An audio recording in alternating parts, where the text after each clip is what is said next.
Shukuru sana kwa nyinyi kufika hapa leo. Tumekuwa hapa kwa muda ya masaa 2.5 na tumerecord statement yetu. Mimi na Honorable Babu Owino, we have recorded our statement as people who were there when that incident happened, the infamous incident that happened in Soi constituency was in Gishu County. I was personally present that day in that scene, and what I saw is an episode that I will not wish to see again in my life, because I saw death with my own eyes. This is something that is unacceptable, something that should not happen in our country, something that should not be entertained by anyone in this country. You see, we have attempted murder on the life of His Excellency, the Prime Minister Raila Amolo Odinga. You saw where he was seated in the chopper, and you saw where the stone fell on that chopper. It fell directly on where he was seated. First of all, when we arrived in that home on that day, as I've told the police, we encountered a very rowdy youth as we were entering the home. But at the time we were entering, they never did anything.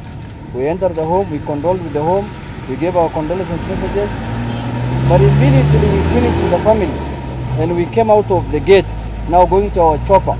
Stones were raining. Stones were pelted on us in the car, inside the car.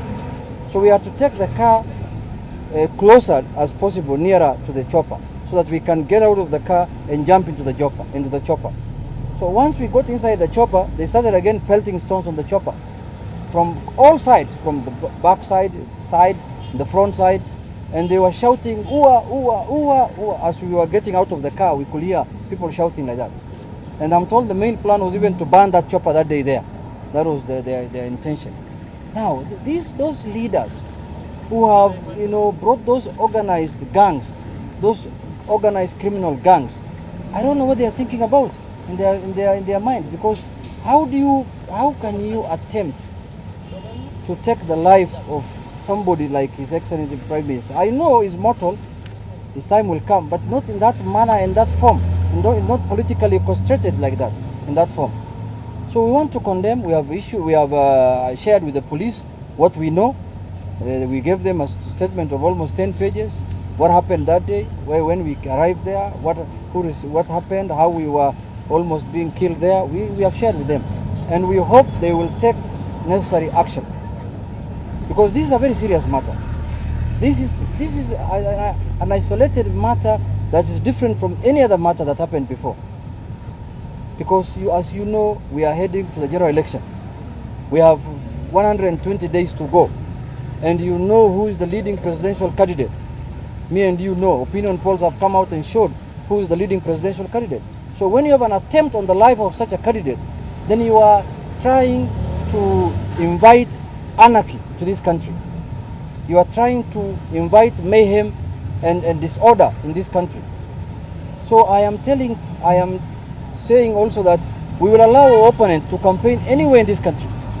Anywhere. They can go to our constituencies, they can go to our counties, they can go to what is perceived to be our stronghold. I said perceived to be our stronghold. They can visit. And we want our people to receive them. We want our people to welcome them. Let everyone sell his idea or her idea. That is the kind of democracy we want to nurture in this country. But our journey that day began at Iten shopping center. And at that place, we also had rowdy youth who were shouting, "UDA, Ruto, UDA, Ruto." We could not address the gathering. The Prime Minister only spoke for 6 minutes or 5 minutes, and he concluded his speech. That is a very uncouth. If you don't agree with someone, please keep away from his rally. Don't attend the rally. Even if it is 10 people, let him address those 10 people and he leaves. So, as far as we are concerned, and why we have to come and write witness statements here, is because we knew and we came to understand and believe that this was an attempt on the life of our leader, our next president. This was an attempt on the life of our party leader. We will not take it casual. We have to leave everything we were doing today and come to the CID headquarters to record our statement, because we want this matter taken to its logical conclusion. It's not an easy matter. It's not a small matter. is a very heavy and weighty matter for this country. If this country is to remain peaceful, this matter must be handled with the seriousness it deserves. Actually came here to record witness statements. So they did not come here as suspects or people who are suspected to have participated in organizing this, what we saw in Uasin Gishu. So they came to record witness statement. I think the media reported wrongly that I was also to appear. I have just come to accompany them. No one invited me to come here, so that needs to be very clear. But I want to also add on to what Honorable Junet has said. What we expect from the government is simple. Dig deep into this matter. If you saw the behavior of those youths, first, it is rarely unlikely that the youth would find themselves congregated in the numbers of 400 plus to go to a homestead where there was a funeral during the day and someone has just dropped in the evening without being organized. If you see the way they were behaving and conducting themselves and communicating and the kind of defiance that came from this youth, it is clear that someone had organized these youth. That is why yesterday I said that they appear to me like youth who have received some drills on security issues and on paramilitary matters. So this matter should not be taken casually. Our colleagues almost lost their lives. If you listen to what they are saying, what they witnessed, this is something we cannot accept. And this kind of intolerance, I know it is coming about because of frustration. When you see yourself losing an election that you thought a few months or years ago that you'd win, I know you clearly it causes concern and disquiet, embarrassment, frustration in your camp. But let UDA desist from this kind of behavior. I want to speak to our supporters across the country that this isolated incident should not make our supporters behave differently. Continue behaving civil, continue conducting yourselves with decorum. We have a country to protect. We don't want this country to burn. The government is going to take action. We have been promised that nothing is going to be left, no stone will be left unturned. And I hope this time, seriously, no stone will be left unturned. Ni nia na madhumuni ya party leader wetu Raila Amolo Odinga ya kuwa katika sehemu zote ambazo kwamba ni kuna wana ODM ambao ni Kenya nzima, tusijaribu kuchukua hatua kama hii kwa mikono yetu sisi wenyewe. Anayekuja asikizwe.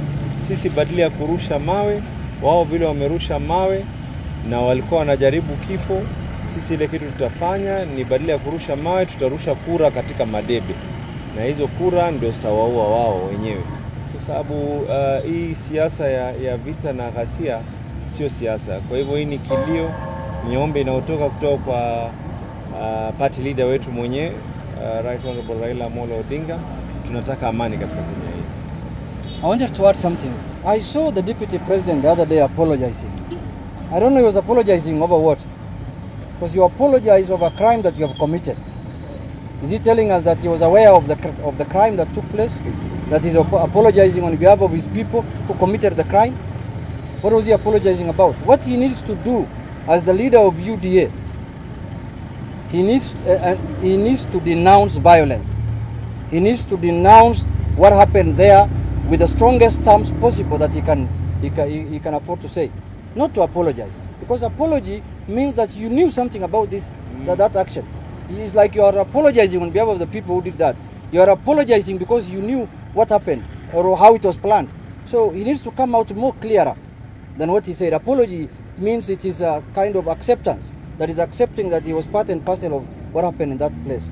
So we were shocked to see that he could apologize because of a criminal offense of that nature. That means he was aware of something about it or something. Because if he knows something about it also, he needs to come to the CAD headquarters and share his statement with them. Because it was bizarre for him to apologize than denouncing the action. What I expected from him is to denounce it, because it was a very bad thing that happened. Let's conclude with the Senate. I think mine is very short and precise. You know, when we get into this kind of behavior, it demonstrates the hooliganism that exists in some parties. We want to call upon all our supporters to continue, you know, treating each other with civility and not to allow such hooligans to antagonize them so that they can be able to follow suit. We have a big problem in this country where you hear some people talk about things. Like the other day we had the Honorable Caleb Kositan talking about saying they know the people who were involved in that. We want to call upon the security operators to be able to go and arrest those people immediately so that we can be able to put this thing to rest.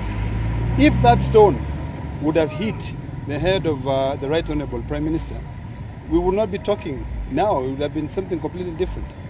So really, we really just want to call for civility, respect. You know, let us carry ourselves with decorum. Let us ensure that we conclude this period of the campaign period without all these shenanigans. Thank you very much. Kifo iko na sura mbaya sana. Hakuna mtu yote anaweza tamani kuona hiyo sura ya kifo. Mimi na Honorable Junet, together with the 5th President of the Republic of Kenya, hiyo siku kifo ile to visit na Mwenyezi Mungu alitusaidia. And however much you try to apply makeup on the face of death, the way the DP was doing the other day in Karen, the face of death is still ugly. And no matter how much makeup you put, it is still ugly, and it will remain to be ugly. For those who committed and planned this heinous act, the barbaric act, the ugly act, the cantankerous act, may their bodies itch without the benefit of scratching. And lastly, the stones that were thrown at Baba and at us, we collected them, and those stones, we'll use them to build more rooms in State House, so Kenyans will have occupancy in State House tarehe 9 mwezi wa 8. Asanteni. Just a question as the director of the elections.